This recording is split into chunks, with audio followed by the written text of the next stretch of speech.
My dear beloved students, the students of class 11, once again you are welcome to my online class through our YouTube channel Bar 1 CMS Study Store. Dear students, you know that we are again compelled to take your online classes through the YouTube channel as the situation has again worsened due to Omicron, the third variant of COVID-19 virus. Now, first of all, I would like to wish you everyone a very, very happy new year. May the year be free of any fatal disease and you all be blessed with unlimited peace and happiness throughout the year 2022.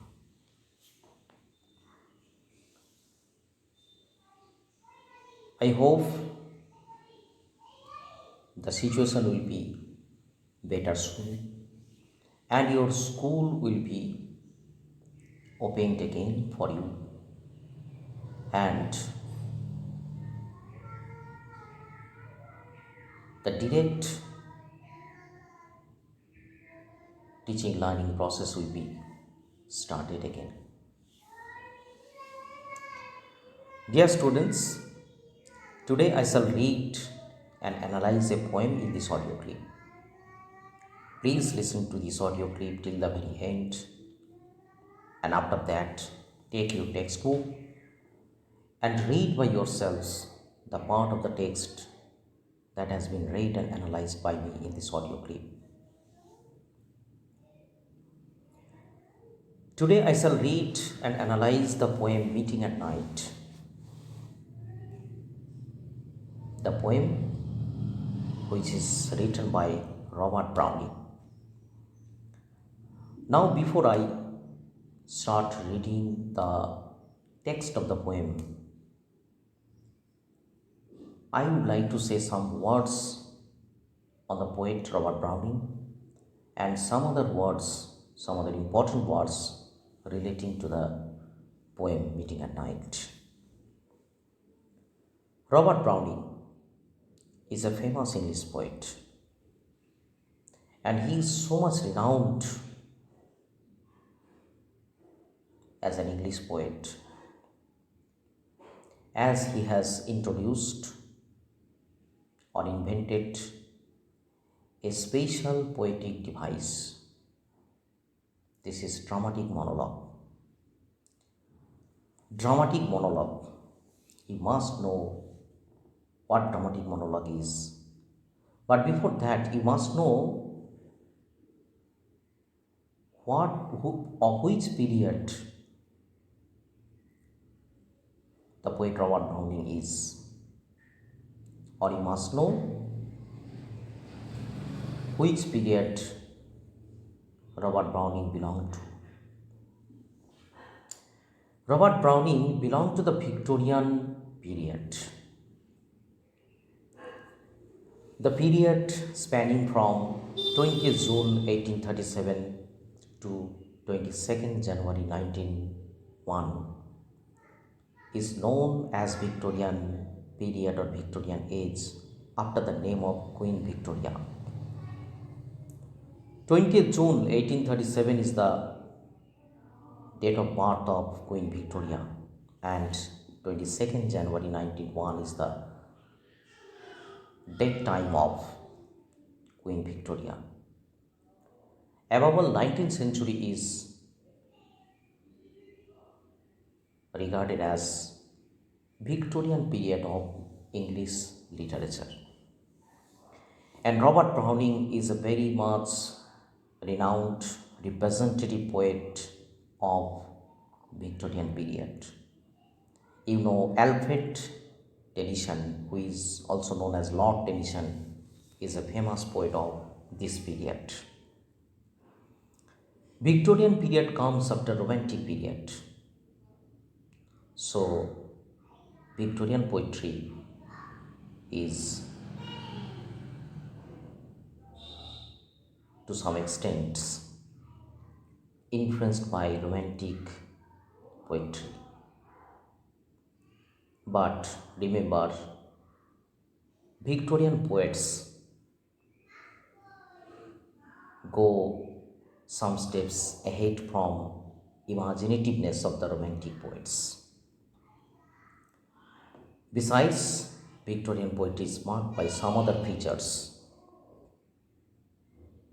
and thereby different from romantic poetry. Victorian poetry very much focuses on some realistic issues like science versus religion or sentimentality as well.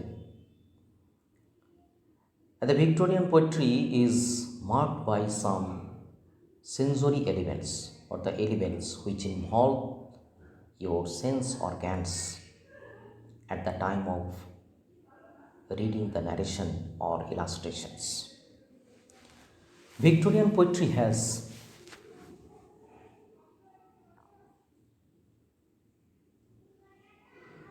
involved the poet's pessimism or negativity, love, death. These are prime themes of the poetry of Victorian period. However, Robert Browning is a renowned poet of Victorian period. Now, in one respect, Robert Browning is so much renowned, so much popular. And this is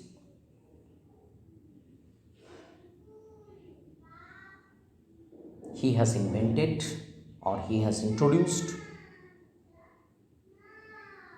a special poetic device. And for that, he is not only famous poet of Victorian period, but he is a famous poet of all ages. He is a famous poet of all ages of English literature, of all periods of English literature, in the respect that he has invented a very, very special poetic device. This is dramatic monologue. Dear students, I believe that you will remember the term dramatic monologue, which is invented by Robert Browning. Now, dear students, you must know what dramatic monologue is. Dramatic monologue is a long speech,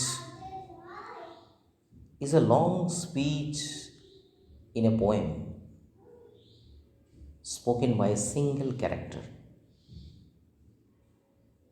who speaks or who talks to the audience or the listeners, who are sometimes implied or sometimes existing.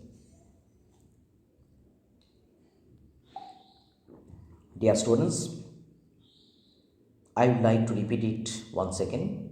Dramatic monologue is a long speech spoken by a single speaker who talks to the audience or the listeners, who are sometimes implied or existing. But in this speech, there is no dialogue. There is no dialogue. Though the speaker is supposed to talking to the audience or the listeners, there is no dialogue or there is no action. So the audience or the listeners, who are sometimes implied or existing, are left unengaged in the speech. The single character or the single speaker shares his or her emotions towards the listeners or towards the audience, but there is no action or dialogue in it. Okay? So, dear students, I believe that you have understood what dramatic monologue is. And Robert Browning is the pioneer of this interesting poetic device to English literature. Now, I would like to start reading the poem Meeting at Night. Meeting at Night is a love poem.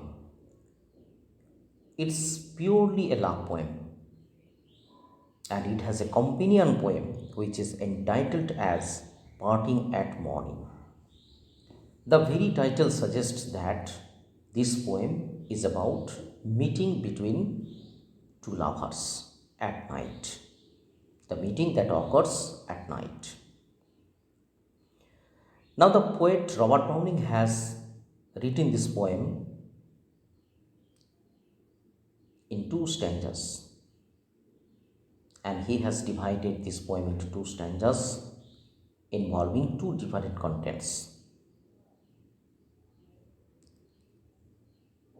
The poem is about meeting between two lovers that occurs at night.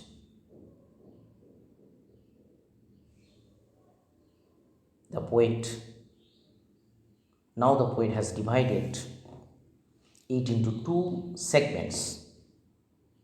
In the first segment, or in the first stanza, the poet has narrated the journey that the lover undertakes in order to meet his beloved, who lives across the sea, who stays across the sea. And the second segment or second stanza, the poet has represented the situation of meeting, the situation when the two lovers meet or unite. Now, dear students, today I shall read the first stanza of the poem Meeting at Night. So, today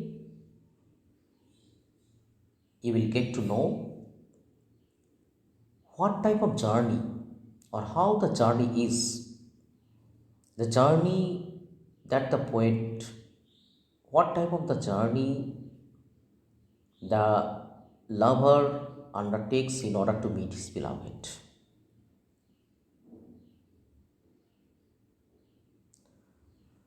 Now, we have understood that the poet is all set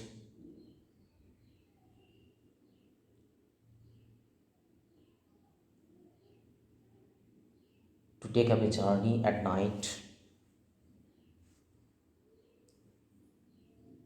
to reach the place across the sea where his beloved stays in order to meet her.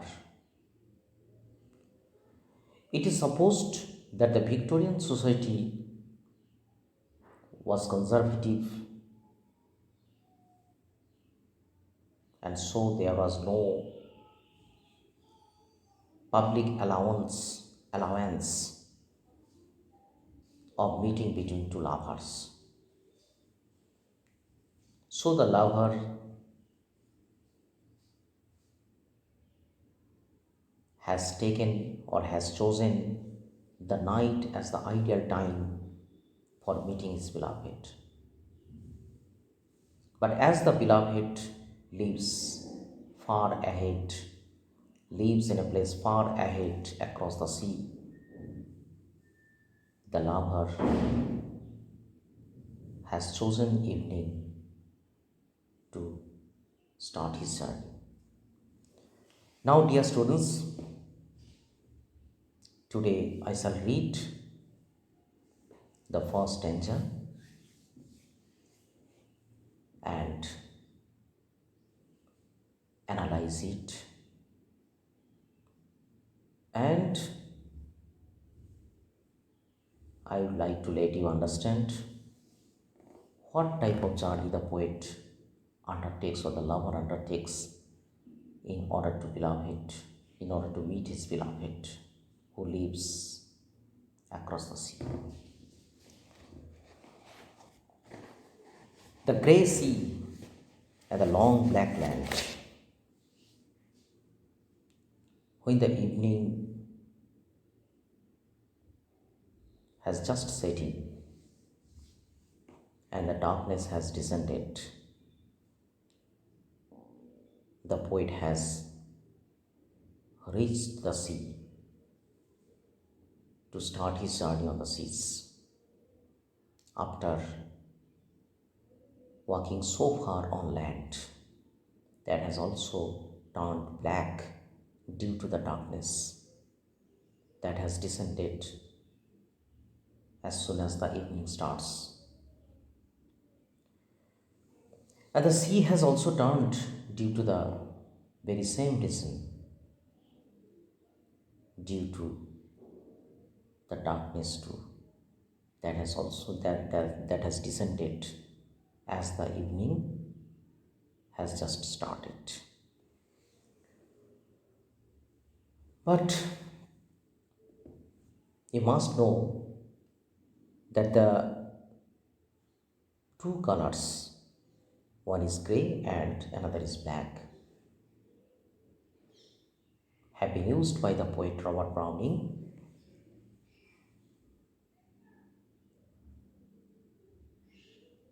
for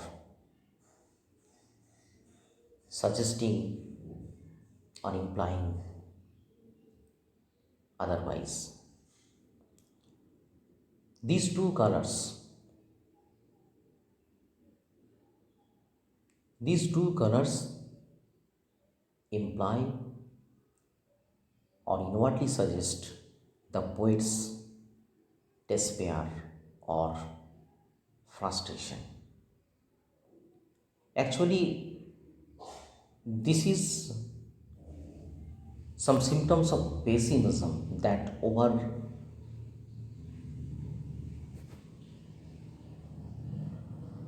the poet's mind.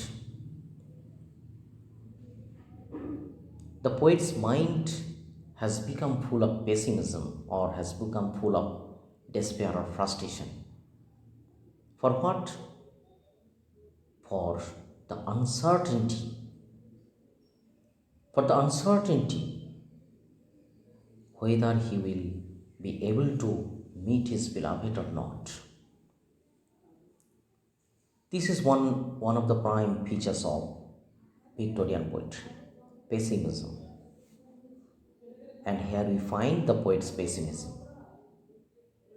When the poet inwardly suggests his despair and frustration by using the two colors, grey and black. At the yellow half moon large and low. Remember, the time is when the evening has just set in. And very usually, the moon has just risen over the surface of the sea, and it is usually looking large and low. You know, when the evening will pass on to night, the moon will go upwards and upwards, and one time it will be high above in the sky. So it is clear that when the poet has started his journey, it is the time when evening has just set in and the moon has just risen over the surface of the sea, looking large and low, and usually looking yellow because of its beams. Now, here again, we find that the poet has used a color that is yellow. And this color has been used by the poet to suggest his passion that was within his heart, side by side his frustration and despair.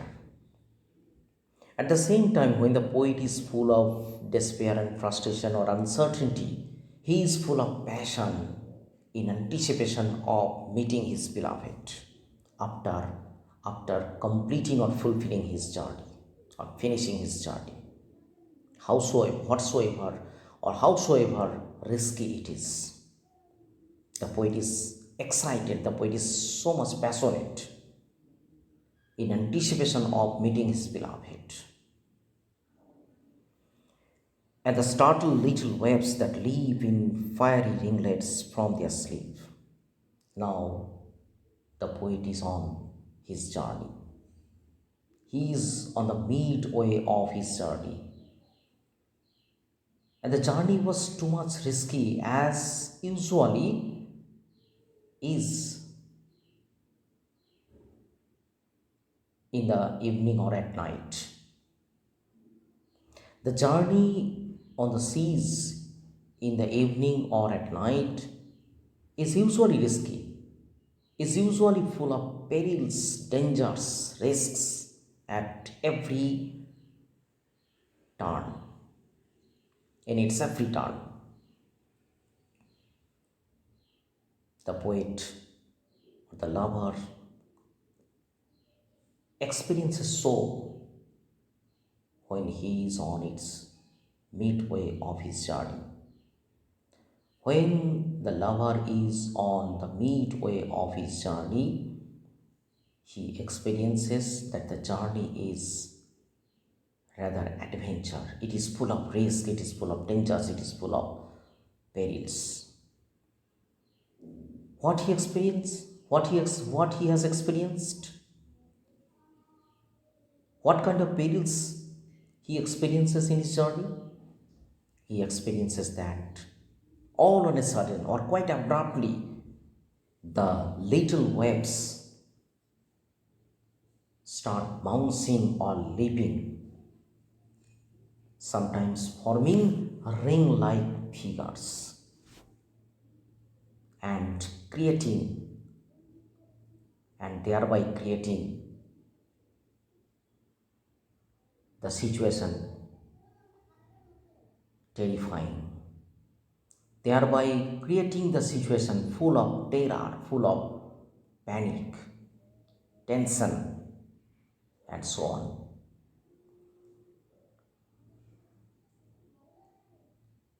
All on a sudden, I repeat, all on a sudden, when the poet is on the midway of his journey, all on a sudden the poet experiences the perils in such way.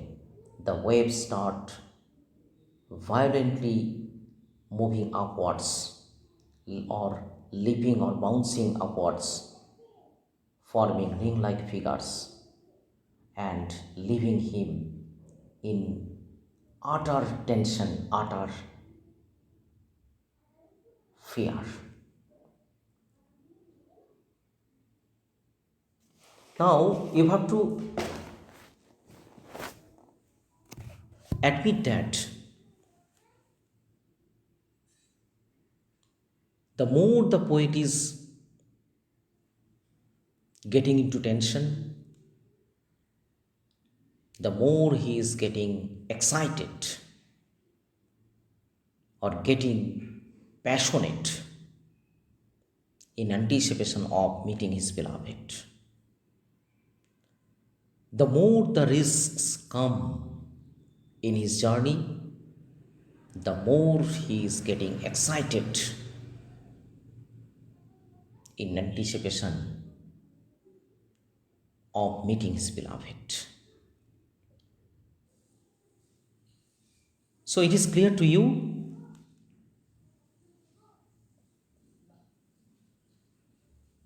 that by creating, by narrating the journey in such a way the poet is able to express his excitement, his passion in anticipation of meeting his beloved after the journey is over. As I gain the cove with pushing pro and quench its speed I the slashy sand. Now,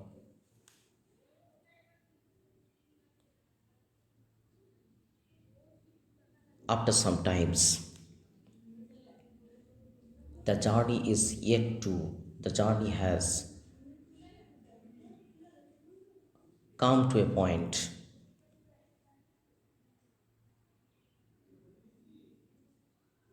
when it will be over. Or after some times, the poet has realized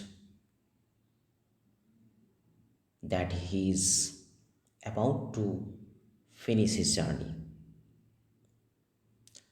He felt that his journey has come to an end by pushing pro. Pro means the pointed bow like figure, bow like part of the boat. The pointed bow like part of the boat is pro. When at a point the poet pushes the prow of his boat, he feels that it is the cove where he has reached. It is the cove. Cove means the part of the sea where the ship can be anchored. The cove means an inlet basin on the sea where the ship can be anchored. So the poet has now realized, understood that he has come to cove. When he pushes his prow, he feels so that he has come to the point where the ship can be anchored. So definitely his excitement has increased much more than ever before. And quench its speed I the slashy sand. And soon after he has realized that he has come to cope, or he has come to the point where his ship can be anchored, his boat can be anchored, he quenches its speed or slows down or mitigates its speed, slows down its speed. By what?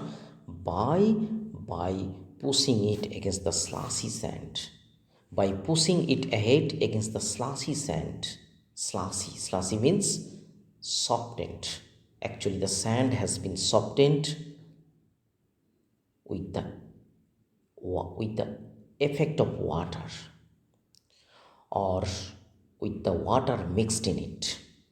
The sand has been softened with the water mixed on it, or mixed with it. So by pushing the pro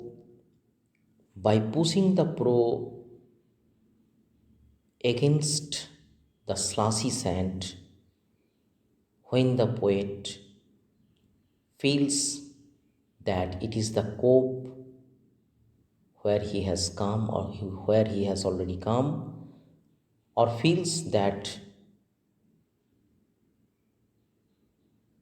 he has come to the point on the sea where he can anchor his boat,